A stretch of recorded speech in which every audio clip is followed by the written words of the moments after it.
تیری motor cycle لگن کی جان نہیں تو تنگ ہویا، تیری گاڑی رک گئی تو تنگ ہویا، تینوں دودھ ٹائم تے نہیں ملیا تنگ ہویا، تینوں سبزی نہ ملی تو تنگ ہویا، تو دفتر نہ پہنچ سکے وہ تنگ ہویا،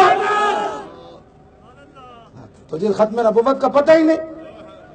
جی لوگ خوار ہو گئے، خوار تو وہ ہو گئے جو ختم نبوت کے لیے نہ نکلے اور گاڑیوں میں بیٹھے رہے، جو تیرے در سے یار پھرتے ہیں وہ گاڑیوں میں بند پھرتے ہیں، کوئی روڈوں پہ بند پھرتے ہیں، کوئی سبزیاں لیے بغیر تنگ پھرتے ہیں، اور جو تیرے در پر موجود ہوتے ہیں وہ جناب لاہور سے چل کر 7 دنوں کے بعد، آج تو میں نے ان کو ٹھنڈا کیا، ابھی بیٹھ جاؤ، جو 7 دنوں کے بعد بھی ایسے اچھل رہے ہیں جیسے ابھی تازہ دم ہو کر لائے۔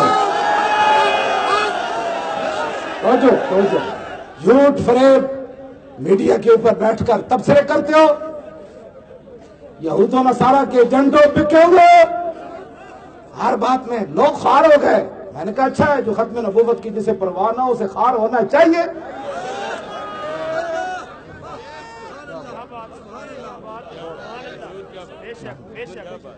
جی کوئی بات ہے جی، لوگ خوار ہو گئے اور ختم نبوت کا اس کو پتہ ہی نہیں ہے۔ وہ تو ایسے ہی ہے جیسے صحابی رسول نے بات کر دی حضور کے سامنے، اگر گستاخ رسول کی کوئی قیمت ہوتی تو میرے آقا فرماتے عبداللہ بن رواحہ، انسان تو انسان ہوتا ہے یار، گدھے کے پیشاب کو تو کیا تشبیہ دے دی۔ میرے آقا جو خاموش رہے تو یہ محدث بیٹھے ہیں، یہ حضور کی حدیث تقریری ہے، فرمایا میرے غلام جو تو نے میرے دشمن کو جواب دیا اس کا حق یہی بنتا تھا جو تو نے بات کی۔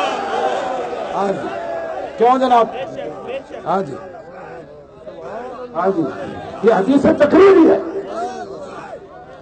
حضور کے سامنے بات ہو حضور خاموشی اختیار کرے، قیامت تک بتایا جب میری بات ہے تو پاکستان کے اسلام آباد کا شہری خوار ہو گیا، پنڈی والا خوار ہو گیا، وہاں تو مدینہ منورہ کا شہری تھا، حضور کے پیچھے نمازیں پڑھتا تھا، اور غزوہ احد شریف سے پہلے حضور کی تقریر سے پہلے جمعے میں تقریر بھی کرتا تھا۔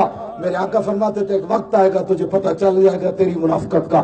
جب غزوہ احد شریف کے بعد پھر آیا نا جمعے والے دن تقریر کرنے تو حضرت عمر سے برداشت نہ ہو سکا، فرمایا ذلیلا 1.5 میل تو واپس آ گیا، آج پھر بک بک کرنا، نکلے تھے۔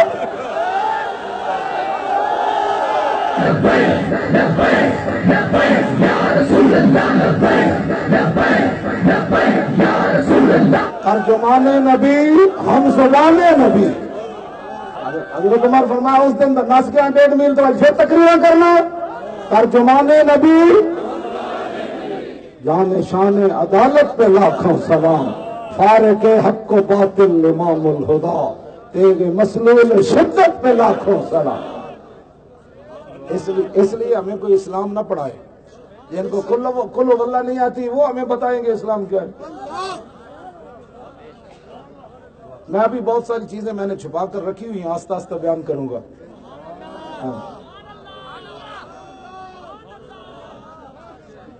کہتے ہیں مولوی خادم ایسے باتیں کرتا ہے، میں نے ابھی حدیث سے جو باتیں نکالی ہیں نا ان کو پتہ لگ جائے گا۔ کیوں جی؟ یہ بولیے جی، حضور جب بات حضور کی آ جائے نا تو پھر اس وقت کسی کو مقابلے میں نہیں لانا، کبھی کائنات میں۔ حضور نے یہ فرمایا، آؤ میرے آقا نے یہ فرمایا، حضور کی شان ہے۔ یہ کون ہے بیچارے، یہ کون ہے؟ سیدنا صدیق اکبر نے ایک بندے نے آ کے کیا، انت خلیفۃ رسول اللہ، خلیفہ مانا جانشین۔ سیدنا صدیق اکبر کیا ہو سکتا قیامت تک کسی کے ذہن جوام پیدا ہو جائے کہ حضور کا بھی کوئی نائب ہو سکنا؟ آپ نے فرمایا نہیں، انا خالفۃ رسول اللہ۔ خالفہ دا مانا ہے اپنے خاندان جو سب تو کم تر، ویسے دا مانا یہ نہیں بنتا، میں بڑا ادب نال کر رہا۔ سیدنا صدیق اکبر فرمایا حضور دا کون نائب ہو سکنا ہو یار، اور میں تے حضور کے غلامہ میں جو ادنا جے غلام رسول اللہ جڑے عمر جو صحابہ حضور نالوں وڈے سن نا، حضرت عباس آپ دے چچا جان بھی وڈے سن، عثمان غنی بھی وڈے سن، حضرت قباس بن اشم بھی وڈے سن۔ جیڑا بھی انہاں تیناں کولوں پوچھدا سی نا تسی وڈے ہو یا رسول اللہ وڈے، اور آگے کی فرماندے سن، اکبر منی رسول اللہ وانا سن منہ، انہاں کہا جی وڈے حضور یہ جمعہ میں پہلے ہوں۔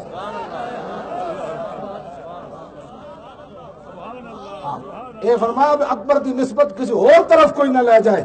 آپ نے فرمایا نہیں وڈے حضور ہی ہے، وڈے حضور ہی ہے، لیکن جمعہ میں پہلے چاچا بھی یہ فرمان. ہاں جی سانو کوئی نواں تیر بڑھانا چاہتے نہ اینج نہیں ہونا. ہاں جی برا بن عازب کو کسی نے پوچھا، انہیں کہا دسو جی وہ جانور قربانی کہڑے کہڑے تساں تے حضور نو ویکھیا، حضور نے کہڑے فرمائے قربانی جانور ناجائز ہیں؟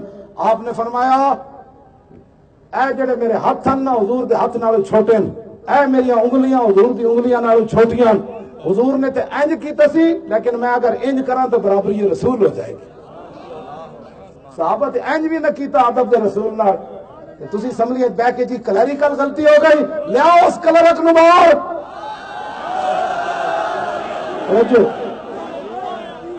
اے جڑے تواڈے نعرے نا تواڈے نعرے، ہاں اے تواڈے نعرے ہر شے نو انج وڈی جا رہے ہیں، اڑائی جا رہے ہیں ہر شے. جنہاں دے لو سن بلڈ پریشر ہائی، جنہاں دے ہائی انہاں دے لو. ہاں جی میں توجہ میں آگے حوالہ دین لگا یہ تھوڑی بات ہے. عمرہ قضاء کے موقع پر نا نبی علیہ السلام اونٹنی پر سوار ہے. عبداللہ بن رواحہ نے حضور کی اونٹنی کی نکیل پکڑی ہوئی ہے، حرم کعبہ میں داخل ہو رہے.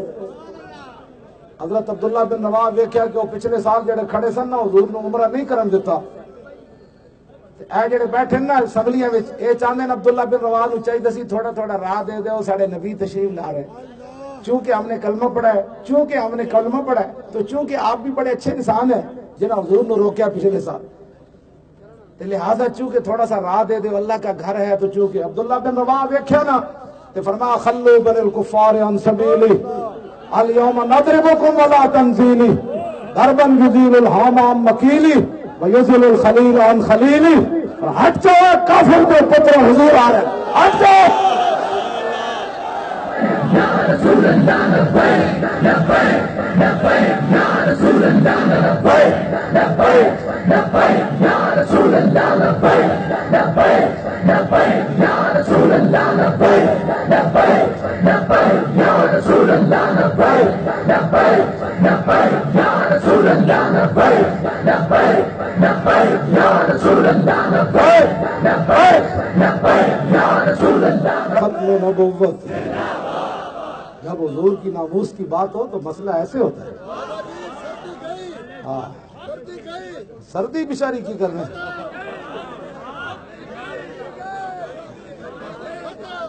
صحیح سردی گئی کہ نہیں ایویں تسی نو سمیٹی بیٹھے سے. جدو حضرت عبداللہ بن رواحہ ایک گل کی نا تے حضرت عمر کہنے لگے اوئے عبداللہ اوئے یا ابن رواحہ بین یدی رسول اللہ وفی حرم اللہ.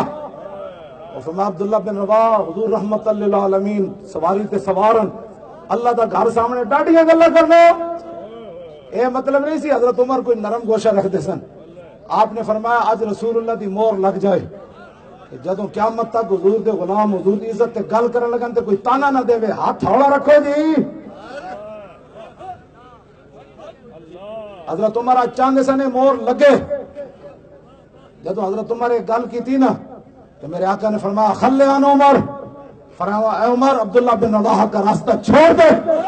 فلا هو اشد علیہم من وقع نبل، فرمایا وہ تیر تے تلواراں تے نیزے بھی وہ کم نہیں کر رہا جڑے عبداللہ بن رواحہ دے شیر کم کر رہے ہیں. اے تواڈے نعرے کم ہو ہی کر رہے ہیں.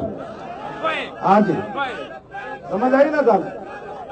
توجہ توجہ توجہ.